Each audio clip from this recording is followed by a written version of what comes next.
Olá a todos, nosso abraço fraterno e solidário a cada um que aceitou o convite para participar dessa reflexão coletiva sobre a cidade, sobre seus rumos. Sábado sempre um dia de tantas outras coisas para fazer que não faz durante a semana, com a família.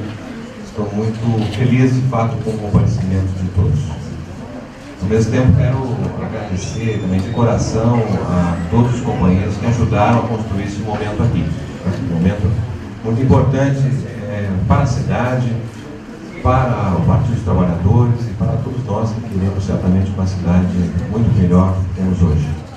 E agradecimentos aqui aos companheiros que fizeram essa exposição de abertura, ao Sr. Anselmo, ao Sr. Milton, ao Benzoini, que deram realmente um quadro geral, porque nós não estamos pensando na cidade apenas e tão somente numa perspectiva do cosmos da cidade. Estamos querendo entender a dinâmica mais ampla possível para, a partir do melhor conhecimento, mudar a realidade. Nós todos sabemos aqui que conhecer a realidade não ajuda a transformá-la. A gente conhece a realidade. O que transforma é o homem. E o homem precisa ser transformado pelo melhor conhecimento dessa realidade. Então, nossos agradecimentos especiais realmente a essa oportunidade de estarmos aqui. Eu quero fazer uma fala muito breve, até porque a gente tem um tempo aqui para um diálogo. Certamente esse momento também é para ajudar aos trabalhos da parte da tarde, que são fundamentais, especialmente na construção programática. Chamar a atenção para um aspecto que para mim é fundamental na questão de Campinas, que é a singularidade histórica que nós estamos vivendo hoje, nesse começo de século, em Campinas.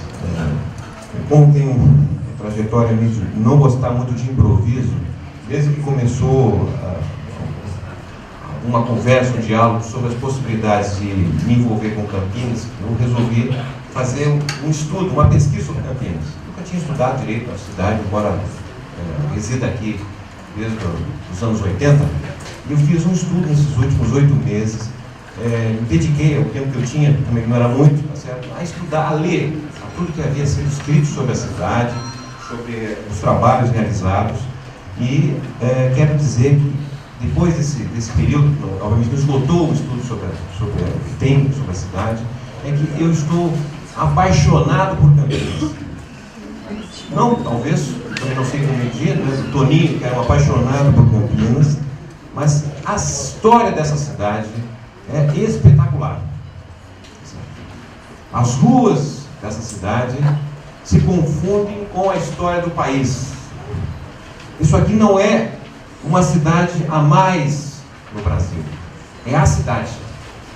E olhando a perspectiva da cidade, é que me permite dizer, com essa mensagem que eu quero trazer aqui, é que estamos vivendo um momento singular, e que é absolutamente um momento que nos abre a oportunidade de fazer a história com as nossas próprias mãos. Nós não estamos condenados a continuar convivendo com a mediocridade que esse estado de São Paulo tem vivido nas últimas 3 décadas. A mediocridade que nos está levando a uma decadência relativa. Em 1980, esse estado era o que tinha maior renda per capita. Hoje é o 4º. Daqui mais alguns anos será o 7º a se manter a trajetória que aqueles que comandam o estado vêm fazendo com que nós tenhamos uma regressão relativa. Não que o estado tenha paralisado, mas o que mais cresce nesse estado é a agropecuária e o setor financeiro. Com esse dinamismo nós não vamos a lugar nenhum. Portanto, o que eu quero chamar a atenção é o seguinte: do ponto de vista histórico, essa cidade soube se reinventar. E é nesse momento que nós precisamos ter essa reflexão a respeito da reinvenção de Campinas. E quero dar aqui um testemunho, de momentos singulares, como a história demonstrou para Campinas, que foi possível fazer isso. Nós não estamos condenados à mediocridade. Nós vamos falar o seguinte: no final do século XIX, a partir de 1860 praticamente, o baronato que conduzia essa cidade, tinha uma parte pelo menos, sobretudo aqueles mais esclarecidos, que tinham os filhos estudantes da Europa, que eram contrassenso, os filhos iam para a Europa, trabalho livre, tá certo? O que representava a Europa, especialmente Paris, mas também Lisboa, e o que era esse Estado, que havia se transformado no principal centro do escravismo nacional. Estamos falando já na grande crise que o capitalismo vai ter em 1873 a 1896. Então nós vamos ter uma tensão dentro do Baronato do Café, que foi a tensão pela substituição do trabalho escravo pela mão de obra livre. Aqui nós vamos ter fazendas que praticaram talvez as piores formas de trabalho escravo. Certo? Aqui um trabalhador escravo tinha uma expectativa de vida de média de 18 anos. A mão de obra livre vivia em média 40 anos. Certo? E houve, especialmente nas fazendas do Rio das Pedras e Santa Genebra, um baronato inovador, que trouxe tecnologia da Europa e introduziu o trabalho pelo colonato. Evidentemente que o colonato e as formas de trabalho eram muito desvalorizadas, mas comparativamente o que era o trabalho escravo, isso foi um salto. E não foi um salto simples, porque nós temos outras cidades do país que introduziram o trabalho livre antes de Campinas. Mas fazer isso em São Paulo, no centro escravista do Brasil, à época, não foi nada simples. Certo? E, portanto, houve uma grande novidade, uma tensão na elite que governava essa cidade, que foi transitar do trabalho escravo para o trabalho livre. Certo? Isso foi uma inovação e puxou, certamente, a visão que o Brasil passou a ter na década de 1880 em fazer uma série de reformas. Reforma política de 1881, a reforma laboral, que foi o abandono do trabalho escravo. E, evidente, nós sabemos que nós somos um dos últimos países a abolir o trabalho escravo. Não incorporamos os negros, tá certo? Atraímos mão de obra imigrante. Tem uma série de questões que nem vou no tempo tratar aqui, mas o que eu quero chamar a atenção é que houve uma diáspora no Baronato do Café, que introduziu uma série de novidades que não foram nada simples para a cidade. E essas novidades implicaram a remodelização da cidade, especialmente a sua urbanização. Que havia basicamente pequenos núcleos, cidades urbanas, porque o resto era tudo agrícola. E essa novidade ainda teve uma dificuldade maior, duas dificuldades maiores. A primeira, que veio justamente da febre amarela que atingiu a cidade em 1889. Nós perdemos 3% da população da cidade por febre amarela.